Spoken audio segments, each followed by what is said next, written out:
कोई भी सपना साकार करने के लिए सबसे जरूरी है सही कोच का होना। चुनिए फोटोनिक्स को और करें अपने DGT-NPGT फिजिक्स का सपना साकार। Download the app now.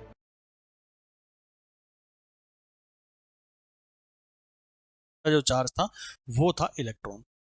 अगर ये भी इलेक्ट्रॉन ले लूं और ये भी इलेक्ट्रॉन ले लूं, वो अब भूल जाओ, जो मैं क्वार्क वगैरह बताए थे उसको भूल जाओ आप, क्योंकि वो तो सिर्फ ये मान के चलिए अभी इन्वेंशंस है, उनकी डिस्कवरीज हैं वो। लेकिन जो हमारे लिए स्टैंडर्ड यूज करना, हमें इलेक्ट्रॉन को ही यूज करके चलना है। तो इलेक्ट्रॉन सबसे छोटा जो है हमारे पास में चार्ज होता है, तो फोर्स भी उनके बीच में जो लगेगी वो सबसे मिनिमम रहेगी। तो फोर्स का फॉर्मूला क्या होता है? Force can be given as K into में ई डिवाइडेड बाई वन। दोनों के बीच में इंटरेक्शन डिस्टेंस थी, वो क्या थी? वन थी। तो यहाँ से आपके पास में आएगा के ई स्क्वेयर। ये इसका क्या आ गया? आंसर आ गया। तो this is the right answer of this question. ये आईआईटी का क्वेश्चन था। अब नेक्स्ट क्वेश्चन की तरफ बढ़ते हैं, और अब स्टैंडर्ड जो है क्वेश्चंस का मैं बढ़ाता हुआ चलूंगा। ये तो बिल्कुल बेसिक क्वेश्चन आपको समझ में आ गए। क्वेश्चन नंबर 2 को देखिए। इसमें बोला गया है कि जो भी है नंबर आप डालते चले, 3 है 4 है जो भी है, ये एक ट्रायंगल दिया गया। ये स्टैंडर्ड क्वेश्चंस होते हैं, इन्हीं से ही क्वेश्चन पूछे जाते हैं, बस आपको तरीका आना चाहिए इनको सोल्व करने का।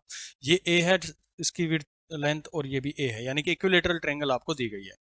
अब पूछा गया है कि कोई भी आप एक वर्टेक्स पकड़ लो, उस पर फोर्स बताना है आपको। Find force on the charge at vertices.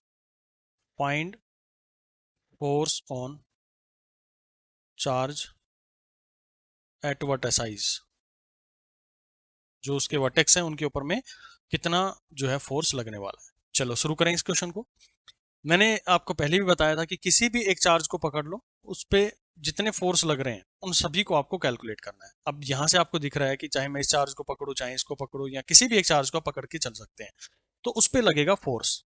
और फोर्स की डायरेक्शन आपको आनी चाहिए, और फोर्स का मैग्नीट्यूड आपको निकालना आना चाहिए इन केसेस के अंदर। यानी कि बेसिक आप ये बोलो कि मैं आपको वेक्टर से बेस्ड क्वेश्चन अभी करवाने जा रहा हूँ। तो वेक्टर से बेस्ड क्वेश्चन ये है कि लेट अस सपोज कि मैं इस चार्ज को पकड़ लेता हूँ। आपकी चॉइस है, किसी भी चार्ज को आप पकड़ सकते हैं। ये चार्ज मैंने पकड़ लिया भाई, इसको रोक लिया मेरे को, मतलब इसके ऊपर मेरे को सारा ऑब्जर्वेशन करना है। ठीक है, एक चार्ज ये रखा था, दूसरा चार्ज यहां पर ये रखा था। तो मेरे को इस चार्ज के ऊपर में कैलकुलेशन करनी है। पहले मैं क्या करूंगा, इसकी वजह से फोर्स कहां लग रहा होगा वो मुझे चेक करना है। तो जिसकी वजह से फोर्स लगेगा उसको मैं क्या करता हूं, पकड़ लेता हूं। इसको मैंने क्या कर लिया, फिक्स कर लिया अभी। और मैं इसका ऑब्जर्वेशन करता हूं, तो ये चार्ज कहां जाएगा? ये चार्ज जाएगा नीचे की साइड। ओके, अब ये कहानी खत्म हुई इसकी। इस चार्ज से लगने वाला फोर्स मेरे को कैलकुलेट कर लिया मैंने, मतलब उसकी डायरेक्शन मैंने फाइंड आउट कर ली। दूसरा ये चार्ज है, अब इसकी वजह से भी तो इसके ऊपर में फोर्स लग रहा होगा। ये बात अलग है कि ये इससे लगने वाले फोर्स को कोई भी इंपैक्ट नहीं करेगा, सिर्फ वो उसकी डायरेक्शंस को चेंज कर देगा। फाइनल जो डायरेक्शन हमारे पास में निकल के आएगी, इक्विवेलेंट जो फोर्सेज हम निकालेंगे। तो इस चार्ज की मैं कहानी देखूं, तो इसको मैंने क्या कर दिया, अभी फिक्स कर दिया। और इसकी वजह से मैंने इसको ऑब्जर्व करना शुरू किया, तो ये चार्ज क्या करेगा, इधर भागने की कोशिश करेगा। ये चार्ज की डायरेक्शन हो गई है। अब यहां पर आप देख रहे हैं कि जब भी मैं आप लोगों से बात करता हूं वेक्टर फॉर्मेशंस को लेके, तो मैकेनिक्स के अंदर में बहुत सारी चीजें मैंने आपको बताई थी कि अगर कोई भी दो हमारे पास में फोर्सेस हैं या दो वेक्टर्स हैं, तो उनका एक रिजल्टेंट निकलता है, जो कि पैरेललोग्राम रूल्स के थ्रू हम निकालते हैं। और उनका जो डायगोनल होता है इस पूरे पैरेललोग्राम का, यही इसका क्या होता है, रिजल्टेंट होता है। तो हमें दो वेक्टर मिले। अब दो अलग अलग फोर्सेस हैं, मुझे इनका एक फाइनल चाहिए होता है। तो एक फाइनल निकालने के लिए हम क्या करते हैं, इनका रिजल्टेंट निकालते हैं। तो यही रिजल्टेंट मुझे यहां पर चाहिए। एक फोर्स ये लग रही है, दूसरी फोर्स ये लग रही है, एक ही बॉडी के ऊपर में लग रही है। पॉइंट टू बी नोटेड, ये जो चीजें हैं वो एक ही बॉडी के ऊपर में लगनी चाहिए। ये एक बॉडी पर लग रहा है, अब यहां पर कोई फोर्स लग रहा है, उसको मैं इनके साथ में रिलेट नहीं करूंगा। वो तो इसके ऊपर में लगने वाली जो फोर्सेज होंगी मैं उनके साथ में रिलेट करवाऊंगा। लेकिन अभी मैंने क्या किया है, एक चार्ज इसको पकड़ के रखा हुआ है। यही सेम सिनेरियो यहां पर भी क्रिएट होता अगर मैं इसको ऊपर में कैलकुलेशन करता। यही सेम सिनेरियो इसके ऊपर में भी होता, क्योंकि एक फोर्स इधर लगता, एक दूसरा फोर्स ये इस डायरेक्शन में लगा रहा होता। अच्छा, अब देखो इन दोनों का रिजल्टेंट कहां जाएगा, इन दोनों का रिजल्टेंट जाएगा इनके बीचों बीच। ये आ गया। अब क्योंकि ये इक्विलेटरल ट्रायंगल है, ये 60 डिग्री, ये 60 डिग्री, ये भी अपने आप में क्या हो गया, 60 डिग्री हो गया। और जब आपने वेक्टर कैलकुलेशन किया होगा, तो उसके अंदर में आपने बहुत ही बखूबी तरीके से ये भी सीखा था कि अगर ये वेक्टर मेरे पास में F1 है, ये वेक्टर अगर F2 है, और जो दोनों के बीच में इसके अंदर में जो हम एंगल लेके चलते हैं, दोनों के बीच में जो भी एंगल था, मान लो इस तरह का हमारे पास में फोर्स थे, ये एंगल था जो थीटा था इनके बीच में, जो दोनों वेक्टर्स के बीच की होती है, गैप होता है, यानी कि जो एंगल होती है, इंक्लिनेशन होता है, उसको हम थीटा से रिप्रेजेंट करते हैं। तो इनका एफ नेट जो निकल के आता है वो हम प्रोवाइड करते हैं। पहला वेक्टर है उसका स्क्वायर F1 का स्क्वायर प्लस F2 का square plus 2 F1 F2 cos theta. ये एक स्टैंडर्ड रिप्रेजेंटेशन हमारा होता है जब हम किसी भी फोर्स का मैग्नीट्यूड जो है वो कैलकुलेट करते हैं इन द वेक्टर। तो यहां पर देखो ये फोर्सेस दोनों क्या रहेंगे, सेम रहेंगे। F1 F2 भी हमारे पास में F के बराबर रहेगा, F1 भी F के बराबर रहेगा, क्योंकि दोनों का मैग्नीट्यूड भी सेम है, दोनों के बीच में दूरी भी हमारी क्या रहेगी, सेम। यानी कि आप ये बोल सकते हैं कि मैग्नीट्यूड की बात करें तो K इंटू में Q square divide by R square रहने वाला है, Q इंटू में Q divide by A square, ये ए स्क्वेयर आ गया। तो ये तो हो गया इसका मैग्नीट्यूड के कारण, ठीक है। तो इतना सारा कुछ तामझाम इसके अंदर में नहीं लिखेंगे, हम सीधा सीधा इसके फोर्स को एफ मानकर अपनी सॉल्यूशन को करेंगे। तो एफ नेट मुझे निकालना है, यानी कि ये जो एफ नेट जा रहा है ये यहाँ पर कैलकुलेट करना है। ये 60 डिग्री, तो ये इसका vertical opposite angle, this is also 60 degree. तो यहाँ से हमें मिला एफ स्क्वेयर प्लस में F square plus 2 F square cos 60 degree आ जाएगा, क्योंकि दोनों के बीच में एंगल कितना 60 डिग्री का, और 60 डिग्री करेंगे तो कितना आ जाएगा हमारे पास में, आप इसको सोल्व करें। So this will be equal to, तो cos 60 की वैल्यू हमारे पास कितनी आ जाएगी, 1/2 हो जाएगी। 2 इंटू में एफ स्क्वायर डिवाइड बाई 1/2 की जगह पे आ गया 4, तो 2 से 2 कैंसिल हो जाएगा, यानी ये पूरा रूट रहेगा इसके ऊपर में। और आप इस पूरे को सोल्व करेंगे तो आपको जो आंसर मिलने वाला है that will be equal to √3 into में k, ये वाला k, क्योंकि 3 फोर्स है ना, 3 आपस में क्या करेंगे हम ऐड ऑन करेंगे, ये वाला भी आ जाएगा, ये वाला भी आएगा, और ये वाला भी इसके अंदर में हम कैलकुलेट करेंगे। तो टोटल मतलब सॉरी इसके अंदर में यहाँ वाली जो फोर्स है उसको हम कैलकुलेट करें तो k इंटू में Q square divide by A square. तो ये क्या आ गया इसके ऊपर में लगने वाला टोटल जो है फोर्स यहाँ से निकल कर आपके पास में, ठीक है। तो उम्मीद करूंगा कि ये आपका जो है फोर्स कैलकुलेट कैसे करते हैं वो सारी वैल्यूज आपको पता लग गई हैं, क्योंकि यहाँ पर जो भी मेरा वैल्यू आएगा वहाँ पे मुझे f की वैल्यू जो है वो पुट कर देनी है, k इंटू में क्यू स्क्वायर इंटू में ए स्क्वायर। तो यहाँ से आपका निकल के आएगा f बाहर, और f की जगह पे आप पुट कर √3f निकल के आएगा, और f की जगह पे आप क्या रख सकते हैं, ये वैल्यू रख सकते हैं। तो ये आपको जो है कंप्लीट इस चार्ज के ऊपर में लगने वाला फोर्स जो है वो कैलकुलेट हो जाएगा। ये वेक्टर रिप्रेजेंटेशन आपको थोड़ी सी आनी चाहिए, यानी आपको ये पता होना चाहिए कि जो चार्ज आपने पकड़ा है उस पे फोर्स क्या लग रही है। और क्योंकि यहाँ से इक्वल चार्जेस हैं तो हमें पता है कि तीनों फोर्सेज के दोनों फोर्सेज जो है वो क्या रहेंगी, सेम रहेगी। तो बेटर है कि मैं एफ नेट निकालना सीख लूँ। तो एफ नेट निकालने के लिए मैंने 2 वेक्टर्स यहाँ पर ले लिए। 2 वेक्टर्स में कैसे हम सोल्व करते हैं उसका मैंने आपको तरीका बता दिया कि मैग्नीट्यूड को आपको ऐसे कैलकुलेट करना होता है। और मैग्नीट्यूड आपने कैलकुलेट किया, यहाँ से आपका जो ये पूरा रिजल्ट निकल के आएगा √3f निकल के आएगा, और f आपने ऑलरेडी कैलकुलेट कर रखा है, ये वाला फोर्स है, और ये आप इस यहाँ पर पुट करेंगे तो आपके सामने ये आंसर जो है वो निकल कर आ जाएगा, ठीक है। चलो नेक्स्ट क्वेश्चन की तरफ में बढ़ते हैं। यहाँ पर क्या बोला गया है, अब ये छोटे छोटे क्वेश्चन है, ये आप खुद करेंगे, मैं आपको एज ए होमवर्क दे रहा हूँ। ये मान लीजिए ये एक चार्ज है, जो अच्छे क्वेश्चन होंगे मैं आपको अभी करवाने वाला हूँ। ये क्यू है, ये क्यू है, ठीक इसी तरह से आपको कैलकुलेशंस करनी है। फाइंड एफ या F net on charge at vertices.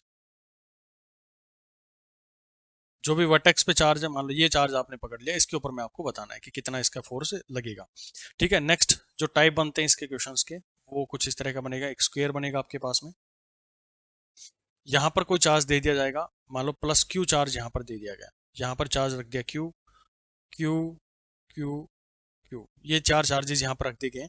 तो ऐसे केसेस के अंदर में जो एफ नेट पूछा जाता है तो एफ नेट की वैल्यू क्या होती है, 0 होती है। क्यों होती है समझो इस क्वेश्चन को। यहाँ पर फोर्स लग रहा होगा, ये इसको इधर खींचने की कोशिश कर रहा होगा, मतलब धकेलने की कोशिश कर रहा होगा, सिंपल सी चीज है ये वाला, और ये वाला इसको इधर धकेलने की कोशिश कर रहा होगा। तो कुल मिला के हमारी फोर्सेस क्या हुई, ये कुछ फोर्सेस जो है वो इस तरह से लग रही है इसके ऊपर में, ठीक है। तो इनका जो रिजल्टेंट जाएगा वो जाएगा नीचे, इनका जो रिजल्टेंट जाएगा वो क्या जाएगा ऊपर। तो एक दूसरे की क्या होंगी, इक्वल फोर्सेज हैं, तो इक्वल फोर्सेज होने की वजह से जो इतना ऊपर लेके जा रहा है वही उतना नीचे की तरफ में भी इसको लेके जा रहा है। तो जो एफ नेट इन केसेस के अंदर में आता है वो क्या हो जाता है, 0 हो जाता है। अगर बीच में कोई चार्ज जो है वो हमारे पास में रख दिया जाता है, सेम चार्ज, अगर ये भी पॉजिटिव चार्जेस हैं, ये भी पॉजिटिव है, ये भी पॉजिटिव, और यहाँ पर बी सेंटर पर 0 चार्ज रख दिया गया है, मतलब सेम चार्ज रख दिया, सेम टाइप का चार्ज रख दिया गया है, तो जो टोटल इक्विवेलेंट फोर्स आएगी वो हमारे पास में एफ नेट इक्वल टू 0 आएगी। देखते ही आपको क्वेश्चन उड़ा देना है। नेक्स्ट क्वेश्चन आ जाओ। इसी तरह का टाइप जो बनेगा, ये फोर्स आ गया हमारे पास में। अगर यहाँ पर मैं जो चार्ज है वो Q लिया है, ये भी Q है, ये भी Q है, Q Q, positive positive positive positive, लेकिन इसमें मैंने क्या कर दिया, इसको नेगेटिव कर दिया। तो अब आपको कैलकुलेशन करना है। तो देखो यहाँ पर जो फोर्स, ये मान लो इसको इधर धकेलने की कोशिश कर रहा है,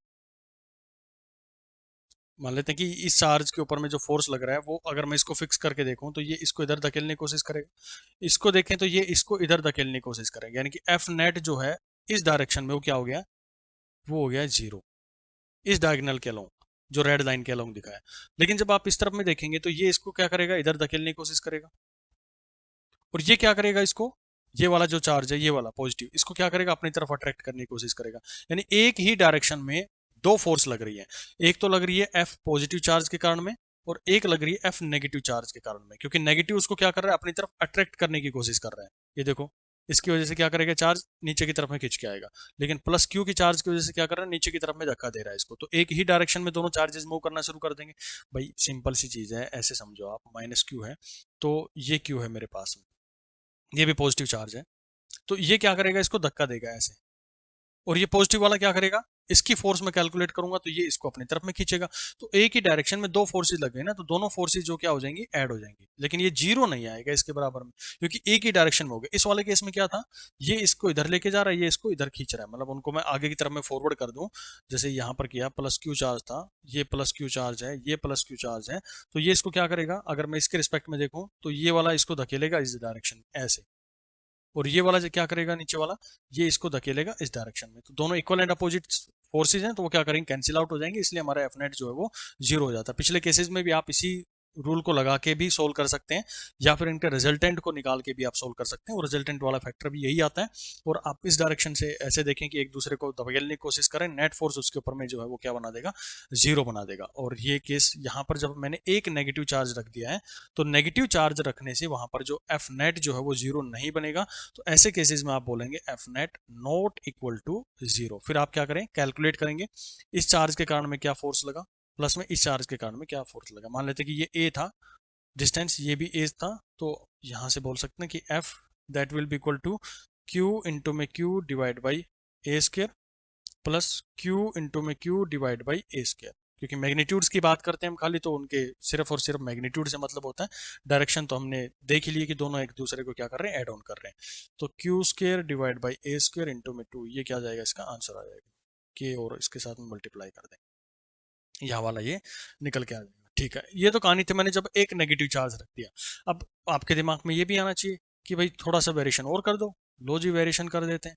क्या वेरिएशन कर दें भाई, वेरिएशन ये कर दो साहब कि यहाँ पर प्लस चार्ज रख दो, यहाँ पर प्लस चार्ज रखो। अब देखो, मैं कोई क्वेश्चन नहीं बना रहा हूँ, मैंने कॉन्सेप्ट आपको दे दिया, अब मैं चाहे इसके अंदर से कितनी वेरिएशन डाल दूँ, अब सिर्फ वेरिएशन है।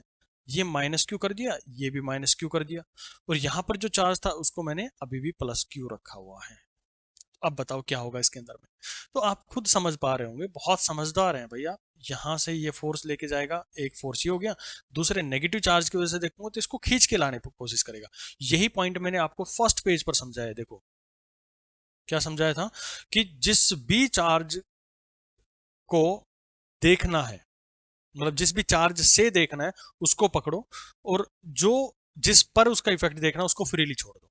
तो यहां पर मैंने यही आपको बताया था कि जिससे से आपको देखना है उसको क्या करो, पकड़ लो, मैंने फिक्स कर दिया। और यहाँ पर भी अभी मैंने जो कहानी बताई है उसमें भी ये किया कि मुझे क्यू की वजह से इसके ऊपर में देखना, तो क्यू को पकड़ा तो ये इसको इधर धकेलने की कोशिश कर रहा था। फिर मैंने देखना किया कि अच्छा ये क्या करेगा, क्यू माइनस क्यू क्या करेगा, ये इस चार्ज को अपनी तरफ अट्रैक्ट करने की कोशिश करेगा, यानी कि दो फोर्सेज इसके ऊपर में लग गई। ठीक उसी तरह से ये फोर्स इधर लगाएगा, Q2 जो है वो इसको इधर धकेलने की कोशिश करेगा, और माइनस क्यू है वो क्या करेगा, इसको अपनी तरफ लाने की कोशिश करेगा ऐसे।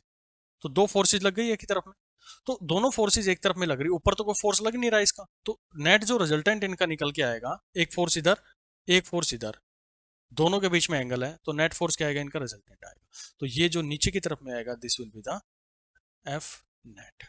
इसकी डायरेक्शन आपसे पूछ सकते हैं, तो आप बोलेंगे कि डाउनवर्ड, वर्टिकली डाउनवर्ड, यहां पर एफ नेट की जो है वो वैल्यू रहने वाली है। ठीक है, तो ये क्वेश्चन हैं जो थोड़े से आप लोगों को आने चाहिए। अभी मैं कुछ अच्छे क्वेश्चंस की तरफ मैं आपको लेके चलता हूँ। वेक्टर का एक अच्छा क्वेश्चन जिसमें आप लोगों ने पढ़ा होगा, ये खुद करेंगे आप सोल्व। एक हेक्सागन मैंने दिया आपको, ये एक हेक्सागन दे दी गई है, इसके ऊपर में क्यू चार्ज है, क्यू क्यू क्यू क्यू और क्यू, ये चार्ज दे दिया गया है, और बीच में मैंने एक जो चार्ज है क्यू यहाँ पर लगा दिया है। तो आपको बताना है कि एफ नेट कितना होगा। एफ नेट आपको कैलकुलेट करनी है, किसी भी एक चार्ज को आप पकड़ेंगे और उसको सोल्व करके दिखा देंगे, या फिर आप ये कहेंगे एफ नेट ऑन क्यू, इस छोटे से क्यू के ऊपर में क्या हो। कर लेंगे भाई अब तो, या करके बताऊं? ये देखो सारे पॉजिटिव चार्ज दिए मैंने, सारे पॉजिटिव हैं। अब वेरिएशन डालना होगा, मैं किसी भी एक वर्टिसेस को माइनस कर दूंगा, फिर दूसरे को कर दूंगा, फिर तीसरे को कर दूंगा, फिर चौथे को, पांचवें को, छठे को। देख लो भाई, ऐसे ही तो सारी कहानी है। ऐसे ही कितने क्वेश्चन इसके ऊपर में बना सकते हो। चलो मैं सारे पॉजिटिव दिए, इसको लेके मैं एक सोल्व कर देता हूँ, फिर अगला क्वेश्चन आप नेगेटिव वाला लेके सोल्व करेंगे। तो क्या करेगा, इसको इसकी वजह से देखना है, तो ये क्या करेगा, इसको इधर धकेलने की कोशिश करेगा इस वर्टिसेस की तरफ में, और ये जो अपोजिट वाला है ये क्या करेगा, इसको इधर धकेलने की कोशिश करेगा, यानी कि जीरो हो गया इसकी वजह से। ठीक उसी तरह से ये वाला इधर, ये वाला इसको इधर, तो एक ये भी जीरो हो गया, ये वाला इधर धकेलेगा, ये वाला इधर धकेलेगा, तो ये एफ नेट के आगे आपके पास में जीरो है, क्योंकि सारे आपस में क्या कर गए, कैंसिल आउट हो गए। अब क्या करें, एक वेरिएशन ये डाल देते हैं इसी क्वेश्चन के अंदर में कि भाई आपके पास में हेक्सागन है, ये एक हेक्सागन दे दी, पेंटागन दे दी, कुछ भी दे सकता है आपको क्वेश्चन के अंदर। ये माइनस क्यू कर दिया, ये क्यू है, क्यू क्यू क्यू क्यू, और बीच में आपके पास में प्लस क्यू चार्ज दे दिया। तो अब निकाल लो, कैलकुलेट कर लो फोर्स। अब यहाँ पर क्या होगा, बाकी तो सारी जीरो हो जाएंगी, लेकिन इस चार्ज की वजह से ये फोर्स इधर जा रही होगी, और इस माइनस क्यू की वजह से इधर जा रही होगी फोर्स, तो वो वहां पर एफ नेट हमारा जो है वो जीरो नहीं होगा। ये तो थे बेसिक क्वेश्चन जो आप लोगों ने अभी तक किए हैं। अब मैं थोड़ा एडवांस लेवल का क्वेश्चन आप लोगों के साथ में शेयर करता हूँ। एडवांस लेवल का क्वेश्चन इन द सेंस कि थोड़ा सा इसके अंदर में आपको दिमाग लगाने की जरूरत है। घड़ी देखिए सभी ने, कैसा होता है उसका डायल, कुछ ऐसा, ये राउंड ऐसा ही होता है ना, सर्कुलर।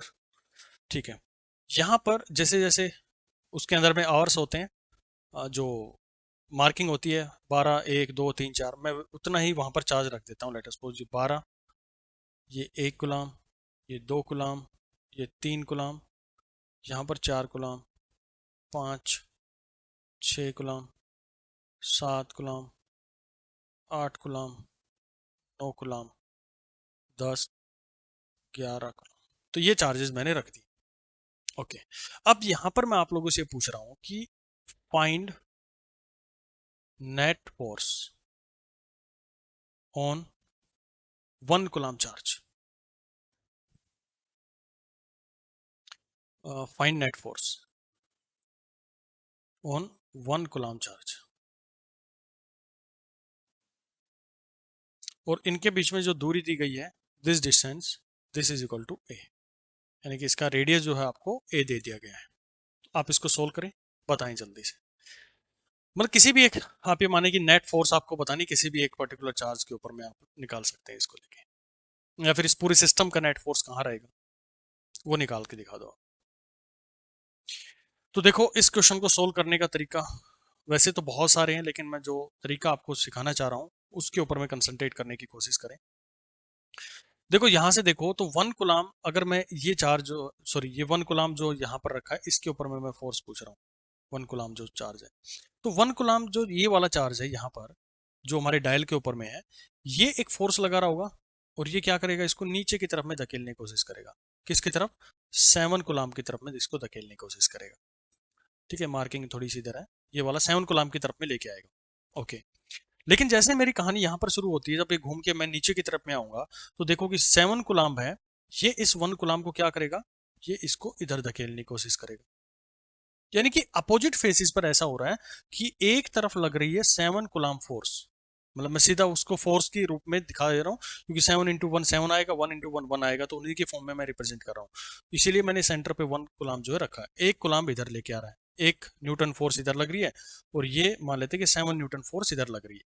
लेकिन जब मैं रिजल्टेंट की बात करता हूँ, तो ये रिजल्टेंट कितना आ रहा है, यहाँ पर रिजल्टेंट आएगा इसका 6 न्यूटन।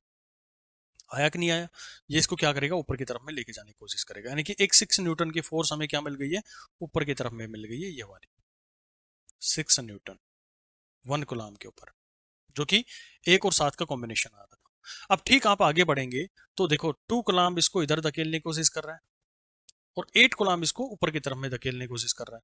तो 8 कूलम्ब वाला कहाँ लेके जाएगा, इसको ऊपर की तरफ में लेके जाएगा। लेकिन आप रिजल्टेंट देखें तो क्या हो रहा है, रिजल्टेंट दोनों को क्या कर रहा है, 8 वाला इसको ज्यादा धकेल रहा है, तो दोनों का माइनस करेंगे तो 6, एक और 6 मुझे मिल गया, 6 न्यूटन मिल गया मुझे। फिर आप यहां पर पहुंचे 9 और 3 के बीच में, तो ये वाला क्या करेगा, 3 वाला इधर धकेलने की कोशिश कर रहा है और 9 वाला क्या करेगा, इसको इधर धकेलने की कोशिश करेगा। तो ओवरऑल रिजल्ट कितना बना, यहां पर बना हमारे पास में 9 कूलम्ब, 9 माइनस में 3 that will be equal to 6 newton, जो कि 3 की तरफ में पॉइंट आउट कर रहा है। ठीक उसी तरह आप जब 4 और 10 के बीच में देखेंगे तो वहां पर भी आपको यही चीज मिलने वाली है। कितना मिलेगा, ये 6 न्यूटन मिलेगा। ये हो गया हमारे पास में, ये इधर लेके आ रहा है और ये इधर धकेलने की कोशिश कर रहा है। 11 और 5 के बीच में देखेंगे तो again you will get same thing, आपको जो फोर्स मिल रही है वो कितनी मिलेगी, 6 न्यूटन मिलेगी 11 और 5 में। 12 और 6 में देखेंगे तो 12 और 6 में भी आपको सेम चीज मिली है, कितनी मिली है भाई, 6 न्यूटन। उम्मीद करूंगा ये जो शॉर्ट ट्रिक आपको बताई गई है, जो तरीका आपको सिखाया गया है, वो समझ में आ गया होगा।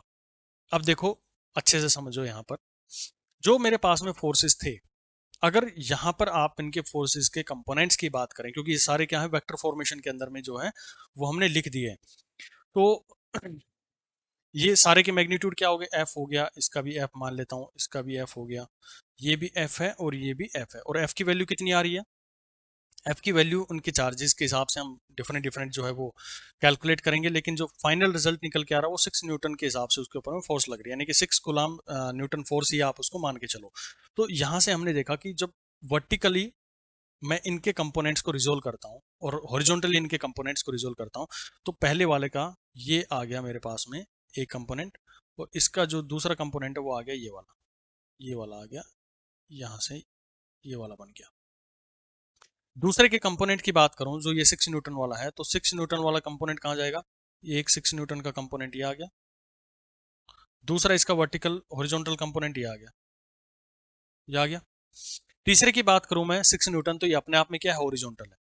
ओके, जब यहां पर नीचे की तरफ में आएंगे तो 6 न्यूटन जो है ग्रीन वाला, इसका कंपोनेंट कहाँ आएगा, एक वर्टिकल हॉरिजॉन्टल कंपोनेंट आ गया और एक आ गया इसका वर्टिकल कंपोनेंट, ये का वर्टिकल कंपोनेंट आ गया, 6 न्यूटन जो ग्रीन वाला है।